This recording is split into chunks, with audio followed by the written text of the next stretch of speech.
La inmutabilidad de Dios. Un sermón pronunciado. La mañana del domingo, 7 de enero de 1855, por el reverendo Charles Haddon Spurgeon en la capilla de New Park Street, Southwark. Yo, Jehová, no cambio. Por eso vosotros, hijos de Jacob, no habéis sido consumidos. Malaquías 3:6. Alguien ha dicho que el estudio apropiado de la humanidad es el hombre. No me opondré a la idea, pero creo que es igualmente cierto que el estudio apropiado de los elegidos de Dios es Dios.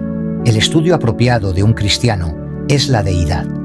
La ciencia más alta, la especulación más sublime, la filosofía más poderosa que pueda ocupar la atención de un hijo de Dios es el nombre, la naturaleza, la persona, la obra, los hechos y la existencia del gran Dios a quien llama su Padre. Hay algo sumamente edificante para la mente en la contemplación de la divinidad. Es un tema tan vasto que todos nuestros pensamientos se pierden en su inmensidad, tan profundo que nuestro orgullo se ahoga en su infinitud. Otros temas podemos abarcar y dominar. En ellos sentimos una especie de autosatisfacción y seguimos nuestro camino con el pensamiento: he aquí, soy sabio. Pero cuando venimos a esta ciencia maestra, hallando que nuestra plomada no puede sondear su profundidad y que nuestro ojo de águila no puede ver su altura, nos apartamos con el pensamiento de que el hombre vano quisiera ser sabio, pero es como un potro de asno montés, y con la solemne exclamación: yo no soy más que de ayer, y nada sé. Ningún tema de contemplación tenderá más a humillar la mente que los pensamientos de Dios. Nos veremos obligados a decir: gran Dios, cuán infinito eres tú, qué gusanos sin valor somos. Pero mientras el tema humilla la mente, también la ensancha. El que piensa a menudo en Dios tendrá una mente más grande que el hombre que simplemente da vueltas alrededor de este estrecho globo. Podrá ser un naturalista, vanagloriándose de su habilidad para disecar un escarabajo, anatomizar una mosca o clasificar insectos y animales en clases con nombres casi impronunciables. Podrá ser un geólogo, capaz de disertar sobre el megaterio y el plesiosaurio y toda clase de animales extintos. Podrá imaginar que su ciencia, sea cual sea, ennoblece y ensancha su mente. Me atrevo a decir que así es. Pero, después de todo, el estudio más excelente para expandir el alma es la ciencia de Cristo y Él crucificado, y el conocimiento de la deidad en la gloriosa Trinidad. Nada ensanchará tanto el intelecto, nada magnifica tanto todo el ser del hombre como una investigación devota, ferviente y continua del gran tema de la deidad. Y mientras humilla y ensancha, este tema es eminentemente consolador. Oh, hay en contemplar a Cristo un bálsamo para toda herida. En meditar en el Padre hay un quietus para toda pena. Y en la influencia del Espíritu Santo hay un bálsamo para toda llaga. ¿Quieres perder tus tristezas? ¿Quieres ahogar tus preocupaciones? Entonces ve, zambúllete en el mar más profundo de la deidad, piérdete en su inmensidad y saldrás como de un lecho de reposo, renovado y vigoroso. No conozco nada que pueda confortar tanto el alma, calmar tanto las encrespadas olas del dolor y la pena, hablar tanta paz a los vientos de la prueba, como una devota meditación sobre el tema de la deidad. A ese tema te invito esta mañana. Te presentaremos una sola visión de Él, esto es, la inmutabilidad del glorioso Jehová. Yo soy, dice mi texto. Jehová, pues así debe traducirse. Yo soy Jehová, no cambio. Por eso vosotros, hijos de Jacob, no habéis sido consumidos. Habrá tres cosas esta mañana. Primero, un Dios inmutable. Segundo, las personas que derivan beneficio de este glorioso atributo, los hijos de Jacob. Y tercero, el beneficio que así obtienen. No son consumidos. A estos puntos nos dirigimos. Y, en primer lugar, se nos presenta la doctrina de la inmutabilidad de Dios. Yo soy Dios, no cambio. Aquí intentaré exponer, o más bien ampliar el pensamiento, y luego presentar algunos argumentos para probar su verdad. 1. Ofreceré alguna exposición de mi texto, diciendo primero que Dios es Jehová, y Él no cambia en su esencia. No podemos decirte qué es la deidad. No sabemos qué sustancia es aquello que llamamos Dios. Es una existencia, es un ser, pero qué sea, no lo sabemos. Sin embargo, sea lo que fuere, lo llamamos su esencia, y esa esencia nunca cambia. La sustancia de las cosas mortales está siempre cambiando. Las montañas, con sus coronas blancas de nieve, se quitan sus viejos diademas en verano, en ríos que descienden por sus laderas, mientras la nube de tormenta les da otra coronación. El océano, con sus poderosas mareas, pierde su agua cuando los rayos del sol besan las olas y la arrebatan en nieblas hacia el cielo. Aún el mismo sol necesita nuevo combustible de la mano del infinito todopoderoso para reponer su siempre ardiente horno. Todas las criaturas cambian. El hombre, especialmente en cuanto a su cuerpo, está siempre sufriendo revoluciones. Muy probablemente, no hay una sola partícula en mi cuerpo que estuviera en él hace unos años. Este armazón ha sido desgastado por la actividad, sus átomos han sido removidos por la fricción. Nuevas partículas de materia han ido adhiriéndose constantemente a mi cuerpo y así ha sido repuesto, pero su sustancia ha cambiado. El tejido del cual este mundo está hecho está siempre pasando. Como un arroyo, gotas se van y otras las siguen, manteniendo el río siempre lleno, pero cambiando siempre en sus elementos. Mas Dios es perpetuamente el mismo. No está compuesto de sustancia o material alguno, sino que es espíritu, espíritu puro, esencial y etéreo, y por tanto es inmutable. Permanece eternamente el mismo. No hay surcos en su frente eterna. Ninguna edad lo ha paralizado, ningún año lo ha marcado con los recuerdos de su vuelo. Él ve pasar las edades, pero con él es siempre ahora. Él es el gran yo soy, el gran inmutable. Obsérvese, su esencia no sufrió cambio cuando se unió con la humanidad. Cuando Cristo en años pasados se ciñó de arcilla mortal, la esencia de su divinidad no cambió. La carne no se hizo Dios, ni Dios se hizo carne, por un cambio real y actual de naturaleza. Las dos fueron unidas en unión hipostática, pero la deidad siguió siendo la misma. Era la misma cuando Él era un niño en el pesebre que cuando extendió los cielos como cortinas. Era el mismo Dios que colgó de la cruz y cuya sangre fluyó en un río púrpura. El mismo Dios que sostiene el mundo sobre sus hombros eternos y lleva en sus manos las llaves de la muerte y del Hades. Nunca ha sido cambiado en su esencia, ni siquiera por su encarnación. Permanece eternamente, perpetuamente el único Dios inmutable, el Padre de las luces, en quien no hay mudanza ni sombra de variación. Segundo, Él no cambia en sus atributos. Cualesquiera que hayan sido los atributos de Dios en lo antiguo, esos son ahora. Y de cada uno podemos cantar. Como era en el principio, es ahora y será por siempre, mundo sin fin. Amén. Era poderoso. ¿Era el Dios fuerte cuando habló el mundo desde el vientre de la no existencia? ¿Era el omnipotente cuando amontonó las montañas y excavó las cavidades para el profundo que rueda? Sí, poderoso era entonces, y su brazo no está ahora paralizado. Es el mismo gigante en su fuerza.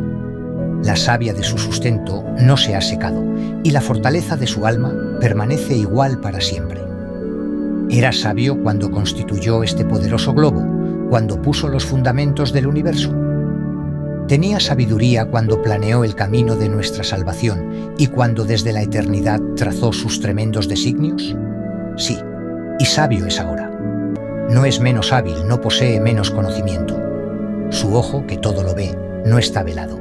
Su oído, que oye todos los clamores, suspiros, sollozos y gemidos de su pueblo, no se ha vuelto pesado por los años en que ha escuchado sus oraciones. Es inmutable en su sabiduría, sabe tanto ahora como siempre, ni más ni menos. Posee la misma pericia consumada y los mismos infinitos previsos. Es inmutable, bendito sea su nombre, en su justicia. Justo y santo fue en el pasado, justo y santo es ahora. Es inmutable en su verdad. Él ha prometido y lo hará. Él lo ha dicho y será hecho. No varía en la bondad, generosidad y benevolencia de su naturaleza. No se ha vuelto un tirano todopoderoso, siendo antes un Padre todopoderoso, sino que su fuerte amor se yergue como una roca de granito, inconmovible por los huracanes de nuestra iniquidad. Y bendito sea su querido nombre, Él es inmutable en su amor. Cuando escribió por primera vez el pacto, cuán lleno estaba su corazón de afecto hacia su pueblo. Sabía que su Hijo debía morir para ratificar los artículos de ese acuerdo. Sabía muy bien que debía arrancar a su amadísimo de sus entrañas y enviarlo a la tierra para sangrar y morir.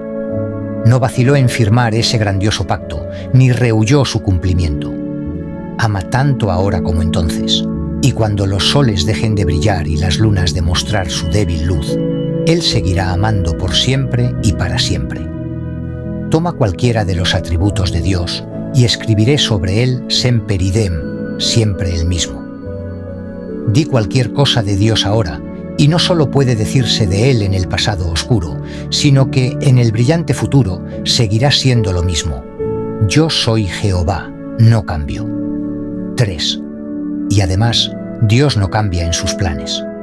Aquel hombre comenzó a edificar, pero no pudo terminar, y por tanto cambió su plan, como todo hombre sabio haría en tal caso.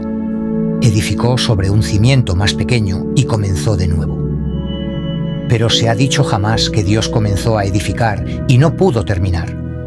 No. Cuando tiene almacenes sin límite a su disposición y cuando su propia diestra podría crear mundos tan numerosos como las gotas del rocío matutino, ¿se detendrá alguna vez porque no tiene poder? ¿Y revertirá, alterará o desordenará su plan porque no puede ejecutarlo? Pero, dicen algunos, quizá Dios nunca tuvo un plan. ¿Piensas entonces, Señor, que Dios es más necio que tú? ¿Acaso te pones a obrar sin un plan? No, dices, siempre tengo un esquema. Así también Dios. Todo hombre tiene su plan, y Dios tiene un plan también. Dios es una mente maestra. Arregló todo en su gigantesco intelecto mucho antes de hacer nada, y una vez que lo determinó, notad, jamás lo altera. Esto se hará, dice él, y la mano de hierro del destino lo consigna y se lleva a cabo. Este es mi propósito, y permanece, ni la tierra ni el infierno pueden alterarlo. Este es mi decreto, dice él, promulgadlo, ángeles, arrancadlo de la puerta del cielo, demonios, pero no podéis alterar el decreto, se hará. Dios no altera sus planes, ¿por qué habría de hacerlo? Él es todopoderoso y, por lo tanto, puede realizar su voluntad. ¿Por qué habría? Él es el omnisciente y, por lo tanto, no puede haber planeado mal. ¿Por qué habría? Él es el Dios eterno y, por lo tanto, no puede morir antes de que su plan se cumpla. ¿Por qué cambiaría? Vosotros, átomos sin valor de existencia, efímeras del día. Vosotros, insectos que reptáis sobre esta hoja de laurel de la existencia. Podéis cambiar vuestros planes, pero Él jamás, jamás los cambia. Entonces, ¿me ha dicho que su plan es salvarme?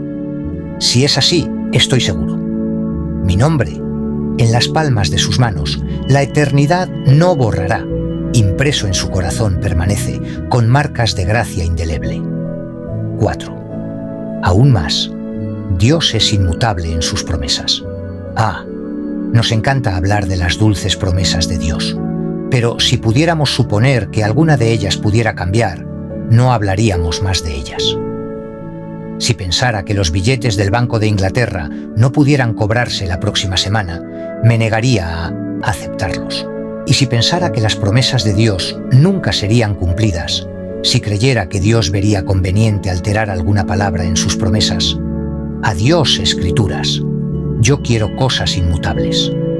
Y hallo que tengo promesas inmutables cuando recurro a la Biblia, porque por dos cosas inmutables en las cuales es imposible que Dios mienta. Él ha afirmado, confirmado y sellado cada una de sus promesas. El Evangelio no es sí y no. No promete hoy y niega mañana, sino que el Evangelio es sí, sí, para gloria de Dios.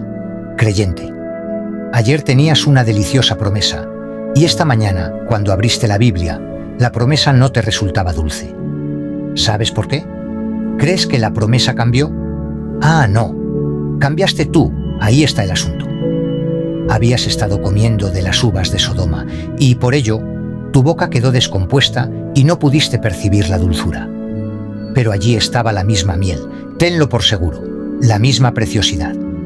«Oh», dice un hijo de Dios, «había edificado mi casa firmemente una vez sobre algunas promesas estables. Vino un viento y dije, «Oh, Señor, estoy abatido y me perderé». «Oh». No fueron las promesas las que cayeron, los cimientos no se movieron. Fue tu pequeña choza de madera, heno y hojarasca la que habías estado construyendo. Eso fue lo que se desplomó. Tú fuiste sacudido sobre la roca, no la roca bajo ti. Pero déjame decirte cuál es la mejor manera de vivir en el mundo. He oído que un caballero dijo a un negro, «No puedo pensar cómo es que tú estás siempre tan feliz en el Señor y yo con frecuencia abatido». «Pues, amo», le dijo él, «yo me echo de plano sobre la promesa. Ahí me quedo. Usted se queda de pie sobre la promesa. Usted tiene un poco que ver con ello, y cuando viene el viento se cae, y entonces clama, «¡Oh, estoy caído!», mientras que yo me tiro de plano sobre la promesa desde el principio, y por eso no temo caída. Digamos entonces siempre, «Señor, ahí está la promesa. Es tu asunto cumplirla. Allí me tiendo de plano sobre la promesa. Nada de estar de pie para mí. Ahí es donde debes ir, postrado sobre la promesa, y recuerda, cada promesa es una roca, una cosa inmutable. Por tanto, a sus pies échate y reposa allí para siempre. 5. Pero ahora viene una nota discordante que parece estropear el tema. Para algunos de vosotros, Dios es inmutable en sus amenazas. Si toda promesa permanece firme y todo juramento del pacto se cumple, escucha, pecador, marca la palabra. Oye la campana fúnebre de tus esperanzas carnales. Mira el entierro de tus confianzas carnales. Toda amenaza de Dios, así como toda promesa, será cumplida. ¿Hablas de decretos? Te diré un decreto. El que no cree será condenado. Ese es un decreto y un estatuto que jamás puede cambiar. Sé tan bueno como te plazca, tan moral como quieras, tan honrado como desees, camina tan rectamente como puedas. Ahí está la amenaza inmutable. El que no cree será condenado. ¿Qué dices a eso, moralista?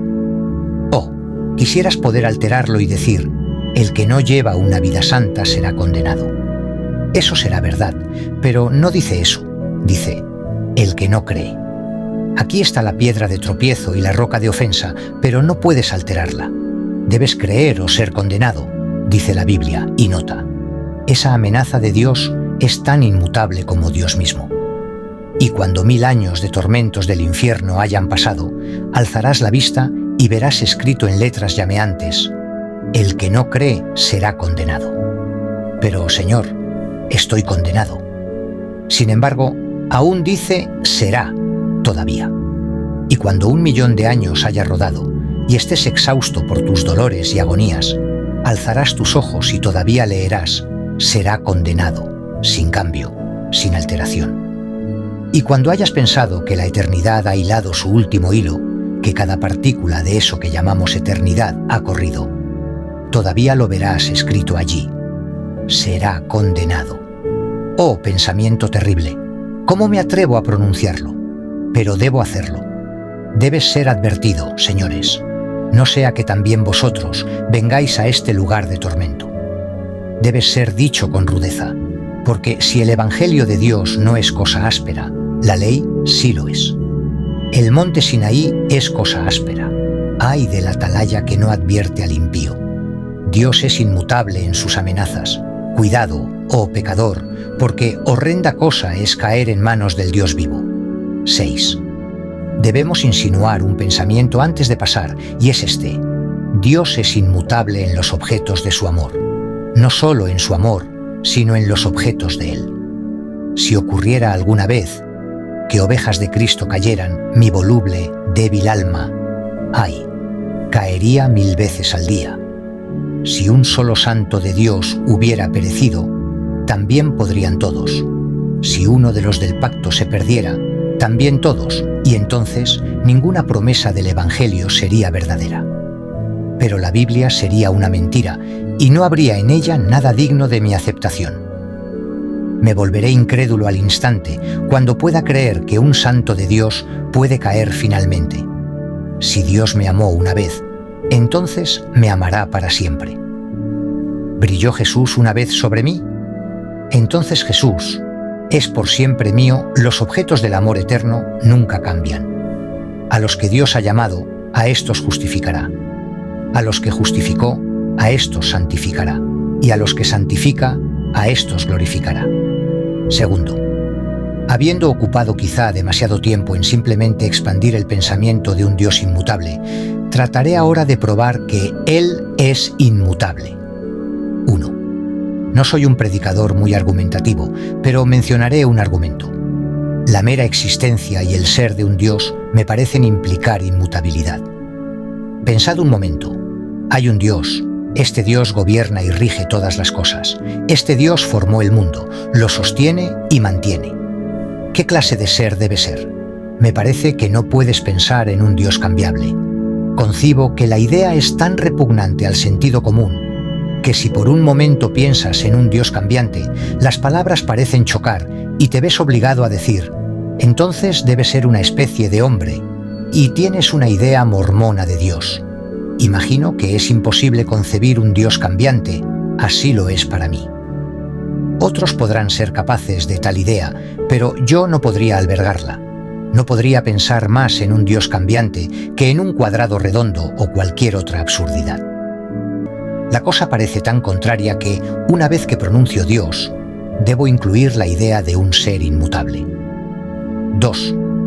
Creo que ese argumento basta, pero otro buen argumento se halla en el hecho de la perfección de Dios. Creo que Dios es un ser perfecto. Ahora, si es un ser perfecto, no puede cambiar, ¿no lo veis? Supongamos que yo soy perfecto hoy. Si me fuera posible cambiar, ¿sería perfecto mañana después de la alteración? Si cambio, debo cambiar de un estado bueno a uno mejor. Y entonces, si pudiera ser mejor, no sería perfecto ahora, o de un estado mejor a uno peor. Y si fuera peor, entonces no sería perfecto. Si soy perfecto, no puedo ser alterado sin volverme imperfecto. Si soy perfecto hoy, debo permanecer igual mañana para seguir siendo perfecto entonces. Así que, si Dios es perfecto, debe ser el mismo, porque el cambio implicaría imperfección ahora o imperfección luego. 3. Además, está el hecho de la infinitud de Dios, lo cual excluye el cambio. Dios es un ser infinito. ¿Qué quieres decir con eso? No hay hombre que pueda decirte qué quiere decir con un ser infinito, pero no puede haber dos infinitos. Si una cosa es infinita, no hay lugar para otra, porque infinito significa todo.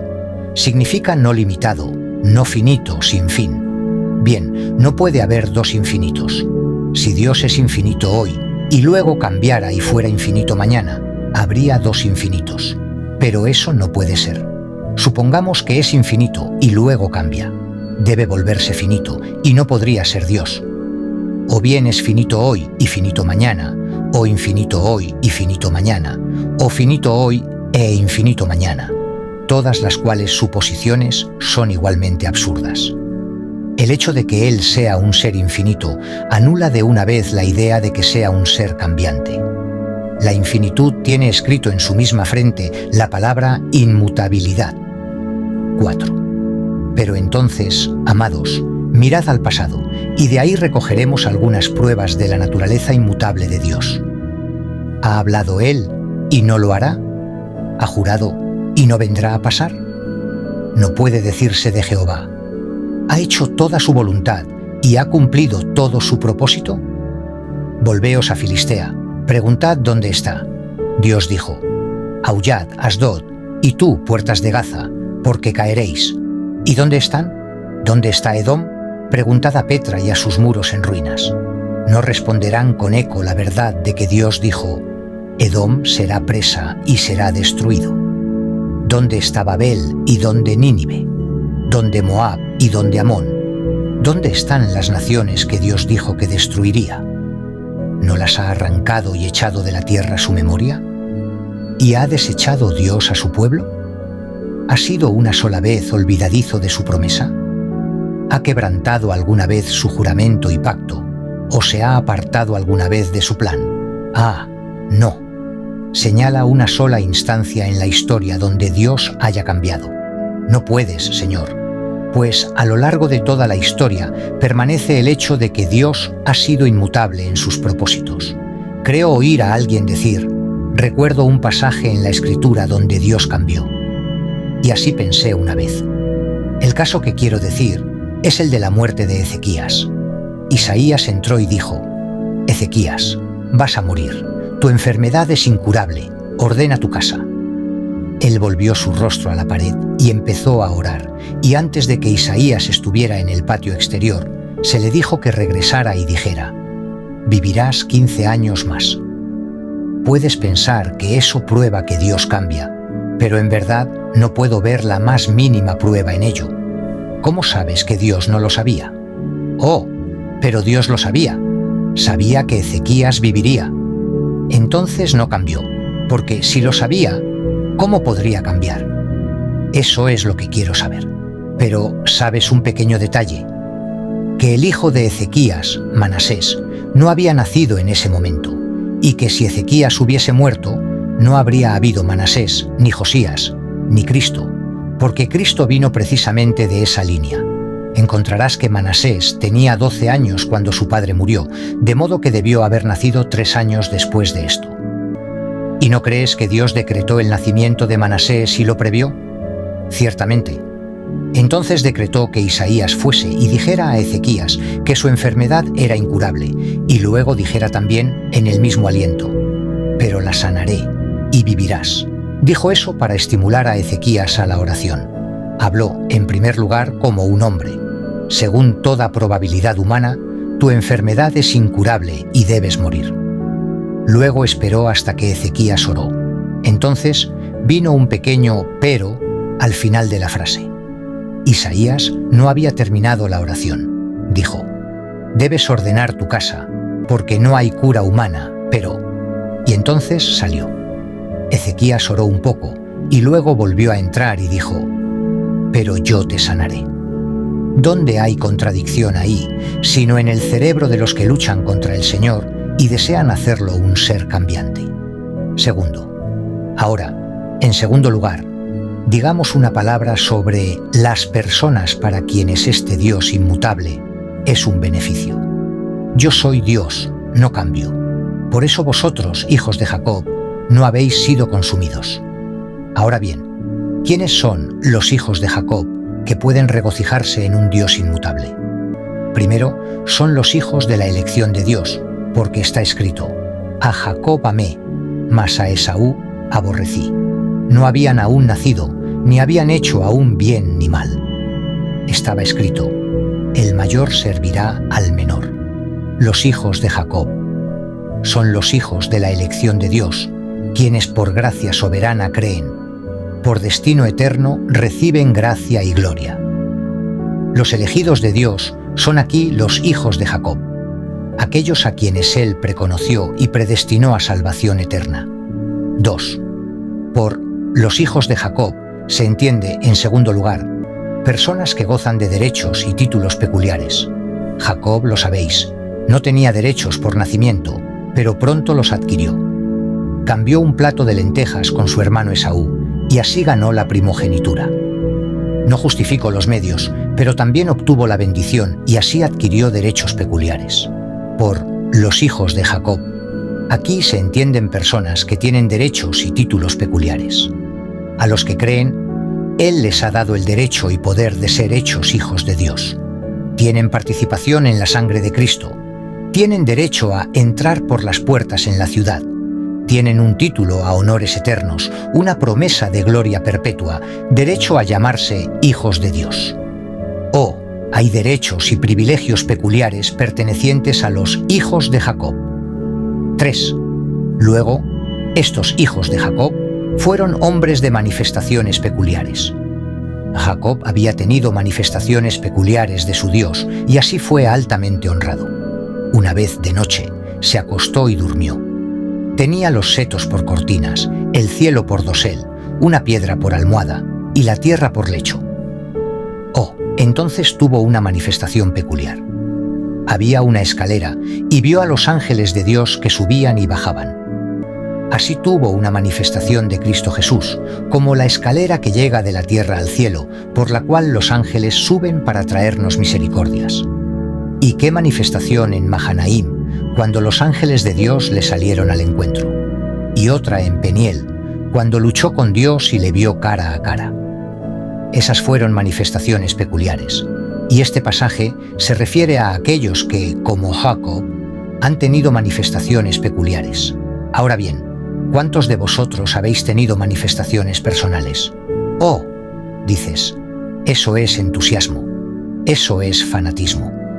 Bien, y es un bendito entusiasmo, porque los hijos de Jacob han tenido manifestaciones peculiares. Han hablado con Dios como un hombre habla con su amigo. Han susurrado al oído de Jehová. Cristo ha estado con ellos para cenar con ellos y ellos con Cristo. Y el Espíritu Santo ha brillado en sus almas con un resplandor tan potente que no pudieron dudar de manifestaciones especiales. Los hijos de Jacob son quienes gozan de estas manifestaciones. 4. Luego, además, son hombres de pruebas peculiares. Ah, pobre Jacob. No elegiría la suerte de Jacob si no tuviera la perspectiva de la bendición de Jacob, porque dura fue su suerte. Tuvo que huir de la casa de su padre a la de Labán, y aquel hosco Labán lo engañó todos los años que estuvo allí. Le engañó con su esposa, le engañó en su salario, le engañó en sus rebaños y le engañó en toda la historia. Más tarde tuvo que huir de Labán, quien lo persiguió y lo alcanzó. Luego vino Esaú con 400 hombres para cortarlo de raíz. Entonces hubo un tiempo de oración y después luchó, y tuvo que ir toda su vida con el muslo descoyuntado. Poco después murió Raquel, su muy amada. Después su hija Dina fue deshonrada, y los hijos asesinaron a los siquemitas. Más allá, el querido José fue vendido a Egipto, y vino una hambruna. Luego Rubén subió al lecho de su padre y lo contaminó. Judá cometió incesto con su propia nuera, y todos sus hijos llegaron a ser una plaga para él. Por fin Benjamín fue llevado, y el anciano, casi con el corazón roto, clama: José no parece ni Simeón, y a Benjamín os lo llevaréis. Nunca hombre fue más probado que Jacob, todo por el único pecado de engañar a su hermano. A través de toda su vida, Dios lo disciplinó. Pero creo que muchos pueden simpatizar con el querido viejo Jacob. Han tenido que pasar por pruebas muy semejantes a las suyas. Pues bien, portadores de cruz, Dios dice: yo no cambio, por eso vosotros, hijos de Jacob, no habéis sido consumidos. Almas probadas, no sois consumidas por la naturaleza inmutable de vuestro Dios. Ahora no os pongáis a quejaros y digáis, con la autocomplacencia de la miseria: yo soy el hombre que ha visto aflicción. El varón de dolores fue afligido más que tú. Jesús fue, en verdad, un doliente. Tú solo ves los bordes de las vestiduras de la aflicción.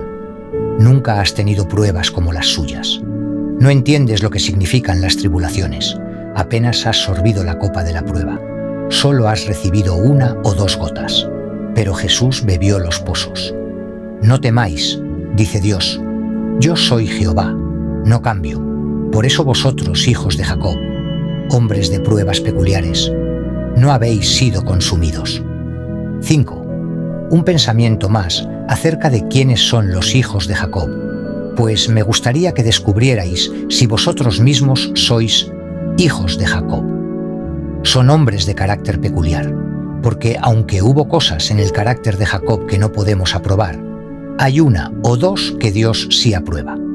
Estaba la fe de Jacob, por la cual su nombre fue escrito entre los poderosos valientes que no obtuvieron las promesas en la tierra, pero las obtendrán en el cielo. ¿Sois hombres de fe, amados? ¿Sabéis lo que es andar por fe, vivir por fe, recibir vuestro pan cotidiano por fe, vivir del maná espiritual, todo por fe? ¿Es la fe la regla de vuestra vida? Si es así, sois hijos de Jacob. Luego, Jacob fue un hombre de oración, un hombre que luchó, gimió y oró. Hay un hombre ahí arriba que no oró esta mañana antes de venir a la casa de Dios. Ah, pobre pagano, ¿no oras? No, dice él, no he pensado en tal cosa. Hace años que no oro. Bien, espero que lo hagas antes de morir.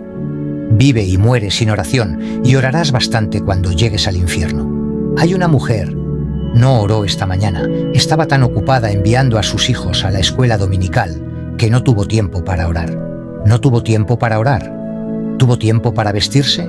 Hay un tiempo para todo propósito debajo del cielo. Y si te hubieras propuesto orar, habrías orado. Los hijos de Dios no pueden vivir sin oración. Son Jacobs que luchan.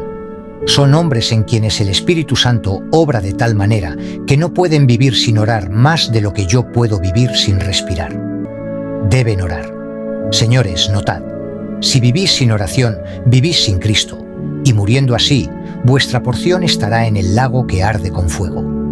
Dios os redima, Dios os rescate de tal suerte. Pero vosotros que sois hijos de Jacob, tomad consuelo, porque Dios es inmutable. 3. En tercer lugar, solo puedo decir una palabra sobre el otro punto, el beneficio que estos hijos de Jacob reciben de un Dios inmutable. Por eso vosotros, hijos de Jacob, no habéis sido consumidos. ¿Consumidos? ¿Cómo? ¿Cómo puede el hombre ser consumido? Pues hay dos maneras. Podríamos haber sido consumidos en el infierno. Si Dios hubiera sido un Dios cambiante, los hijos de Jacob, aquí esta mañana, podrían haber sido consumidos en el infierno. De no ser por el amor inmutable de Dios, yo habría sido un leño en el fuego. Pero hay una manera de ser consumido en este mundo. Existe tal cosa como ser condenado antes de morir. Condenado ya. Existe tal cosa como estar vivo y, sin embargo, estar absolutamente muerto. Podríamos haber sido dejados a nuestros propios designios y entonces, ¿dónde estaríamos ahora? ¿Revolcándonos con el borracho, blasfemando al Dios Todopoderoso? Oh, si Él te hubiera dejado, amado, si hubieras sido un Dios cambiante, estarías entre los más inmundos de los inmundos y los más viles de los viles. ¿No puedes recordar en tu vida momentos semejantes a los que yo he sentido? He llegado justo al borde del pecado. Alguna fuerte tentación ha echado mano de ambos mis brazos, de modo que no podía luchar contra ella. He sido empujado, arrastrado por un pavoroso poder satánico, hasta el mismo borde de algún horrible precipicio. He mirado abajo, abajo, abajo, y he visto mi porción. He temblado al borde de la ruina. He quedado horrorizado cuando, con el cabello erizado, he pensado en el pecado que estaba a punto de cometer, en el horrible pozo en que estaba a punto de caer. Un brazo fuerte me salvó. Me eché atrás y clamé: «Oh Dios, pude acercarme tanto al pecado y sin embargo volver. Pude caminar hasta el horno y no caer como los valientes de Nabucodonosor, devorado por el mismo calor. Oh, ¿es posible que esté aquí esta mañana, cuando pienso en los pecados que he cometido y los crímenes que cruzaron mi perversa imaginación? Sí, estoy aquí, no consumido, porque el Señor no cambia. Oh, si Él hubiera cambiado, habríamos sido consumidos de docenas de maneras. Si el Señor hubiera cambiado, tú y yo habríamos sido consumidos por nosotros mismos. Porque, después de todo, el Señor yo mismo es el peor enemigo que un cristiano tiene. Nos habríamos convertido en suicidas de nuestras propias almas. Habríamos mezclado la copa de veneno para nuestros propios espíritus, si el Señor no hubiera sido un Dios inmutable y no nos hubiera derribado la copa de la mano cuando estábamos a punto de beberla. Entonces, habríamos sido consumidos por el mismo Dios, si Él no hubiera sido inmutable. Llamamos a Dios Padre, pero no hay padre en este mundo que no hubiera matado a todos sus hijos hace tiempo. Tan provocado habría estado con ellos. Si hubiese sido la mitad de afligido, como Dios lo ha sido con su familia. Él tiene la familia más problemática del mundo: incrédula, ingrata, desobediente, olvidadiza, rebelde, errante, murmuradora y dura de cerviz. Bien está que sea paciente, o si no habría tomado no solo la vara, sino la espada contra algunos de nosotros hace ya mucho. Pero no había en nosotros nada que amar al principio, así que no puede haber menos ahora. John Newton solía contar una historia caprichosa y reírse de ella también, de una buena mujer que dijo, para probar la doctrina de la elección, «Ah, Señor, el Señor debió amarme antes de que yo naciera. De otra manera, no habría visto nada en mí para amar después». Estoy seguro de que es verdad en mi caso, y verdad respecto a la mayoría del pueblo de Dios. Pues hay tan poco que amar en ellos después de nacer, que si Él no los hubiera amado antes, no habría visto razón para escogerlos después. Pero como los amó sin obras, los sigue amando sin obras aún. Como sus buenas obras no ganaron su afecto, las malas obras no pueden romper esos lazos de oro. Los amó por pura gracia soberana y los amará todavía. Mas habríamos sido consumidos por el diablo y por nuestros enemigos, consumidos por el mundo, consumidos por nuestros pecados, por nuestras pruebas, y de 100 otras maneras, si Dios hubiera cambiado alguna vez. Bien, ahora, el tiempo nos falta y solo puedo decir poco. Apenas he tocado de pasada el texto. Ahora os lo entrego. Que el Señor ayude a vosotros, hijos de Jacob, a llevaros esta ración de alimento, digerirla bien y nutríos de ella. Que el Espíritu Santo aplique dulcemente las cosas gloriosas que están escritas. Y que tengáis banquete de manjares suculentos, de vinos refinados. Recordad, Dios es el mismo, cualquier cosa que sea removida. Vuestros amigos pueden desafeccionarse, vuestros ministros pueden ser quitados, todo puede cambiar, pero Dios no. Vuestros hermanos pueden cambiar y echar fuera vuestro nombre como malo, pero Dios os amará todavía. Que cambie vuestra posición en la vida y se vaya vuestra hacienda. Que toda vuestra vida sea sacudida y os volváis débiles y enfermos. Que todo huya. Hay un lugar donde el cambio no puede poner su dedo. Hay un nombre sobre el cual la mutabilidad jamás puede ser escrita. Hay un corazón que nunca puede alterarse. Ese corazón es el de Dios. Ese nombre, amor. Confía en Él, jamás te engaña, aunque poco en Él confíes. Nunca, nunca Él te deja, ni permitirá que tú le dejes.